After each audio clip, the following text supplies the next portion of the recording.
Hello students, welcome in my channel Math Zone. Today we are discussing section formula.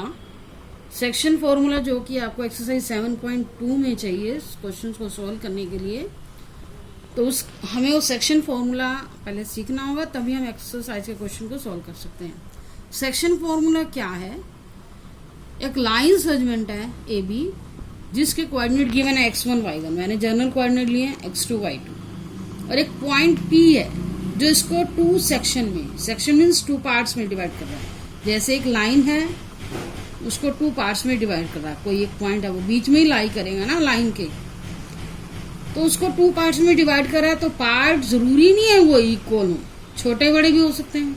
तो छोटे बड़े होने का मतलब रेशो, इसलिए इसको रेशो में शो किया गया m1 ratio m2। m1 m2 means को कोई कांस्टेंट वैल्यू होगी, जैसे 1:2, 2:3, मतलब एक पार्ट छोटा है एक पार्ट बड़ा। इधर मैंने आपको एक पॉइंट को ऐसे लोकेट किया है, इधर कम वैल्यू है, इधर ज्यादा पार्ट आपको दिखाई दे रहा है। तो यहाँ m1 m2 रेशो के बारे में हमें नहीं पता क्या रेशो है, इधर ज्यादा भी हो सकती है, ये वाला पार्ट पहले वाला पार्ट ज्यादा हो सकता है, दूसरे वाला छोटा हो सकता है। तो रेशो के ऊपर डिपेंड करता है।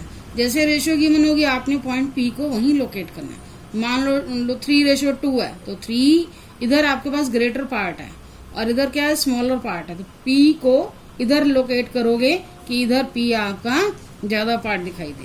तो सही थोड़ा सा लोकेशन भी ठीक होनी चाहिए। अब सेक्शन फॉर्मूला क्या कहता है? जनरल पॉइंट ले रहे हैं x1 y1, पहले आपने एंड पॉइंट्स लेने हैं एक लाइन सेगमेंट के, और एक पॉइंट P जो इसको डिवाइड कर रहा है किसी रेशो में, वो रेशो आपको गिवन होगी और आपको फाइंड क्या करना होगा? Find the coordinate of the point which divides the given line in the given ratio. पहला क्वेश्चन तो ऐसा ही होगा, आपके पास पॉइंट भी होंगे एक लाइन सेगमेंट के और रेशो भी गिवन होगी, आपको उस पॉइंट के कोऑर्डिनेट फाइंड आउट करने होंगे जो इसे किसी रेशो में डिवाइड कर रहा है। उसको हमने थोड़ी देर के लिए XY से डिनोट कर दिया। तो सेक्शन फॉर्मूला की हेल्प से हम क्या करेंगे? पॉइंट P के कोऑर्डिनेट फाइंड आउट करेंगे। ये सेक्शन फॉर्मूला कैसे अप्लाई किया जाता है वो देखो। रेशो, फर्स्ट रेशो को क्या करते हैं, अब पहले हमें x कोऑर्डिनेट निकालना हो, x कोऑर्डिनेट ऑफ P, तो फर्स्ट रेशो को x कोऑर्डिनेट से मल्टीप्लाई करोगे, और रेशो को क्या करना है हमने? डिस्टेंट कोऑर्डिनेट से मल्टीप्लाई करना है। डिस्टेंट कोऑर्डिनेट जो रेशो से दूर कोऑर्डिनेट है, जैसे m1 को x1 से मल्टीप्लाई नहीं करना क्योंकि इसके नियर है, m1 को आपने डिस्टेंट कोऑर्डिनेट से मल्टीप्लाई करना है। m1 x2 plus m2 x1, m2 के साथ x1 का डिस्टेंस ज्यादा है, m2 x1, m1 x2 plus m2 x1 over m1 plus x2 m2। जब आपको x कोऑर्डिनेट फाइंड आउट करना है उस पॉइंट का जो उसको किसी रेशो में डिवाइड कर रहा है, तो रेशोज को आपने x कोऑर्डिनेट से ओनली मल्टीप्लाई करना है। m1 x2 plus m2 x1, नीचे क्या करना है? सम ऑफ द रेशो, जो भी आपकी रेशो की वैल्यू होगी। सेम एज आपको y कोऑर्डिनेट निकालना है, m1 y2 plus m2 y1 over sum of the ratio. तो पॉइंट दोनों कोऑर्डिनेट आपके निकल जाएंगे इस फॉर्मूले से। अभी मैंने जर्नल आपको बताया, कोऑर्डिनेट आपको जब क्वेश्चन आपके पास रियल आएगा अच्छे से और क्लियर हो जाएगा। नेक्स्ट है स्पेशल केस। स्पेशल केस का मतलब जब P आपका एक्चुअल में मिड पॉइंट है AB का, P बिल्कुल AB के मिड पॉइंट में लाई कर रहा है। मिड पॉइंट में लाई कर रहा है कहने का मतलब क्या है? जब मिड पॉइंट में लाई कर रहा है दैट मीन्स हमारी वैल्यू क्या है, इधर भी और इक्वल है, इधर भी रेशो, जैसे 2:2 है, 3:3 है, 4:4 है, तो इसमें आपकी रेशो से रेशो कट हो जाएगी, क्या बचेगा? 1:1। तो जब भी ऐसा केस आ जाए कि P आपका मिड पॉइंट हो, तो उस केस में हमने रेशो क्या रखनी है? 1:1। रेशो जरूरी नहीं है 1 हो, 2:2 भी हो सकती है, 3:3 भी हो सकती है, 4:4 भी हो सकती है। उसको रेशो की वैल्यू को हम सेम टेबल से कट करेंगे, आएगा तो 1:1 ना। वो उस केस में जब P आपका मिड पॉइंट में हो। यहाँ देखो मिड पॉइंट नहीं था, P इधर लेस पार्ट है, इधर स्मॉलर पार्ट है, इधर ग्रेटर पार्ट है, यहाँ क्या है? इक्वल पार्ट है, P ऐसे लाई कर रहा है, तो उस केस में P क्या हो जाएगा? AB का मिड पॉइंट हो जाएगा। तो मिड पॉइंट के कोऑर्डिनेट कैसे निकाले जाते हैं? उस मिड पॉइंट के कोऑर्डिनेट निकालने का भी फॉर्मूला हमारा कहाँ से बना है? सेक्शन फॉर्मूला से बना है, formula of finding mid point coordinate. तो मैंने क्या किया, फर्स्ट रेशो को M1 से डिनोट कर दिया, सेकंड रेशो को M2 से डिनोट कर दिया। उसी फॉर्मूले से ही आपके मिड पॉइंट के फॉर्मूले का, मिड पॉइंट कोऑर्डिनेट निकालने का फॉर्मूला बना है। तो X coordinate of P, formula क्या था, section formula M1x2 plus M2x1 over M1 plus M2 is equal to, M1 की वैल्यू क्या है 1 into x2 plus 1 into x1, 1 into x1। देखो M1 x2 M2 x1, M1 की जगह मेरे पास क्या है x2 है और M2 की जगह क्या है x1 है। M1 प्लस M2 की जगह क्या आएगा, रेशो की वैल्यू 1 प्लस 1, तो 1 को x2 से मल्टीप्लाई किया x2, 1 को x1 से मल्टीप्लाई किया x1, x2 plus x1 is equal bye में 2। अब x1 आगे लिख दो, x1 प्लस x2 बाय 2। ऐसे y कोऑर्डिनेट निकाला, M1 y2 plus M2 y1। y coordinate जब निकालते हो रेशो को y से मल्टीप्लाई करना है, नीचे करना क्या करना है, sum of the ratio 1 into y2 plus 1 into y1। M1 M2 दोनों की जगह 1 रखना है, ओवर नीचे क्या रखना है, sum of the ratio y2 plus y1। Solve करके ये आएगा, लेकिन y1 प्लस y2 लिख सकते हैं हम। अब हमारे पास क्या आया, coordinate of the mid point, coordinates of the mid point. तो ये दोनों फॉर्मूले हमारे आज की एक्सरसाइज में क्या होंगे, यूज होंगे। आज मैं आपको फर्स्ट क्वेश्चन करवाने जा रही हूँ, find the coordinate of the point which divides the join of -1 7 and 4 -3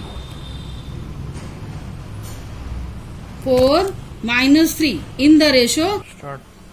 Find the coordinate of the point which divides the line segment of -1 7 and 4 -7। आपको यहाँ गिवन क्या है, पहले एक लाइन सेगमेंट आप स्केल्स की लाइन हेल्प से line लगाओगे, थोड़ा सा नीटनेस रहनी चाहिए। तो जो x1 y1 था फर्स्ट पॉइंट, इसको ए बी से डिनोट करेंगे पॉइंट को, x1 y1 की जगह ये आ गया। सेकंड पॉइंट क्या है, ये x2 y2 होगा। और आपको क्या निकालना है, उस पॉइंट के कोऑर्डिनेट निकालने हैं जो गिवन लाइन को किस रेशो में डिवाइड करा, 2 रेशो।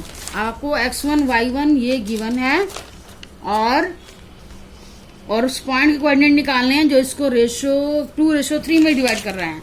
अब M1 2:3, M1 M2 की वैल्यू हमारे पास आ गई 2:3। देखो M2:3 आपको दिखाई दे रहा है, इधर कम पार्ट रहना चाहिए, पॉइंट P को हम यहाँ लोकेट करेंगे 2:3। और उस पॉइंट के कोऑर्डिनेट हम सपोज कर लेते हैं XY, जो इसको 2:3 में डिवाइड कर रहे हैं। तो हम क्या लिखेंगे, x कोऑर्डिनेट ऑफ P। पहले फॉर्मूला अप्लाई कर सकते हो, M1 x2, ये आपका M1 है, M2 M1 x2 plus M2 x1 over M1 plus M2। M1 कितना है 2, x2 4, M2 3, x -1 है, और नीचे क्या आएगा, सम ऑफ द रेशो 2 + 3, 2 + 2 4 8 -3 बाय में 5, कितना आ गया 5/5। सिंप्लीफाई करके कितना आया 1। Same as y coordinate of P क्या आएगा, M1 y2 M2 y1 over M1 plus M2। M1 2 into -3 plus 3 into 7 over 2 + 3 -6 plus 21 by में 5। 21 में 6 गए 15 बाय में 5 कितना आ गया 3 आ गया। तो उस पॉइंट के कोऑर्डिनेट क्या हुआ, पॉइंट P के कोऑर्डिनेट क्या हुए 1 और 3, जो उसको गिवन लाइन को 2:3 में डिवाइड कर रहे हैं। नेक्स्ट क्वेश्चन पे आते हैं, find the coordinate of the point of the trisection of the line segment joining the point 4 -1 and 2 -3। तो आपने उस पॉइंट के कोऑर्डिनेट निकालने हैं जो गिवन लाइन को ट्राइसेक्ट कर रहा है। ट्राइसेक्ट का मतलब है कि गिवन लाइन को 3 इक्वल पार्ट्स में डिवाइड कर रहा है। तो क्या करोगे, इसमें आपके पास थोड़ा सा क्वेश्चन लेंथी है हमारा, लेकिन इजी है सॉल्यूशन। पहले तो गिवन लाइन लिखो, गिवन लाइन के कोऑर्डिनेट 4 -1 अब देखो ये हमारी लाइन जो है ट्राइसेक्ट हो रही है। ट्राइसेक्ट का मतलब क्या होता है? 3 इक्वल पार्ट। तो आपने उन पॉइंट के कोऑर्डिनेट्स निकालने जो इसको थ्री इक्वल पार्ट्स में डिवाइड कर रहे हैं। जब हमारे फर्स्ट क्वेश्चन में देखो हमारे पी पॉइंट ने गिवन लाइन को 2 पार्ट्स में डिवाइड किया, इक्वल नहीं है ये, लेकिन यहाँ 3 इक्वल पार्ट होने चाहिए। तो आपने जब 3 इक्वल पार्ट आएंगे तो पॉइंट इसके बीच में हमारे 2 पॉइंट आएंगे जो गिवन लाइन को 3 इक्वल पार्ट में डिवाइड करेंगे। उसको हम 2 पॉइंट को पी से डिनोट कर लेते हैं, x1 y1 and Q x2 y2। मतलब एक लाइन को 3 इक्वल पार्ट्स में डिवाइड करना हो तो उसके बिटवीन में 2 पॉइंट्स लाई करेंगे जो गिवन लाइन को 3 इक्वल पार्ट्स में डिवाइड करेंगे, 1 2 एंड 3। इसका मतलब क्या है? 1:1 3 इक्वल पार्ट्स हैं। तो इक्वल पार्ट्स का कहने का मतलब क्या है? रेशो क्या होनी चाहिए? इक्वल होनी चाहिए। इक्वल हमारा पार्टीशन हुआ लाइन का, तो हमने फॉर्मूला वही अप्लाई करना है। देखो पहले आपको मेन डायग्राम बनाना है कि हमारी गिवन लाइन 3 इक्वल पार्ट्स में डिवाइड कर रही है। अब आपको पहले पॉइंट पी के कोऑर्डिनेट निकालने होंगे, तो आपको फिर से डायग्राम बनाना होगा। अब ये बताओगे जो पॉइंट पी है, point P divides A be in the ratio, किस रेशो में डिवाइड कर रहा है? थोड़ी देर के ध्यान से देखो, पॉइंट पी के इधर कितना पार्ट है? 1 पार्ट, और पॉइंट पी के इधर कितना पार्ट है? 2 पार्ट। तो अब पहले पॉइंट पी के कोऑर्डिनेट निकालोगे तो पॉइंट पी को ही ध्यान में रखोगे। Point P divides A be in ratio 1:2। Point के पी के लेफ्ट में 1 पार्ट है, राइट में 2 पार्ट है। तो पॉइंट पी हमें बता रहा है कि गिवन लाइन को क्या कर रहा है। इससे हमारा क्वेश्चन इजी हो जाता है। पॉइंट पी गिवन लाइन को 1:2 में डिवाइड कर रहा है।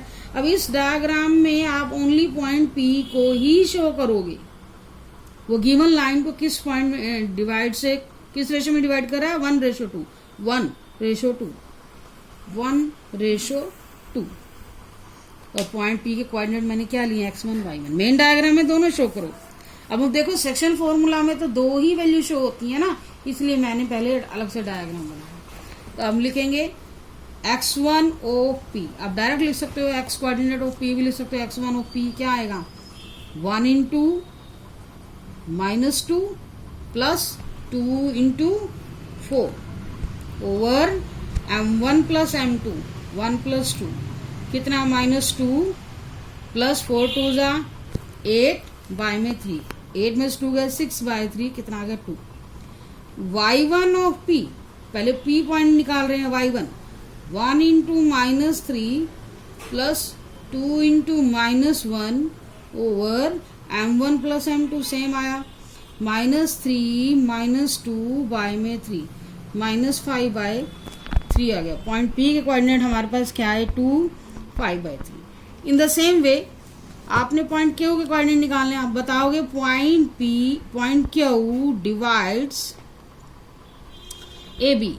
ए बी को किस रेशो में डिवाइड करा? पॉइंट क्यू के लेफ्ट में कितने पार्ट है? 2 पार्ट, और राइट में 1 part. Point P divides Q A be in ratio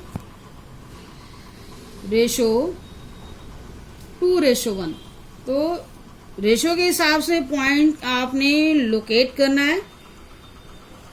अब 2 ratio, point A 4 - 1, point B क्या है? -2 -3 2:1। तो क्यू को यहाँ रखेंगे।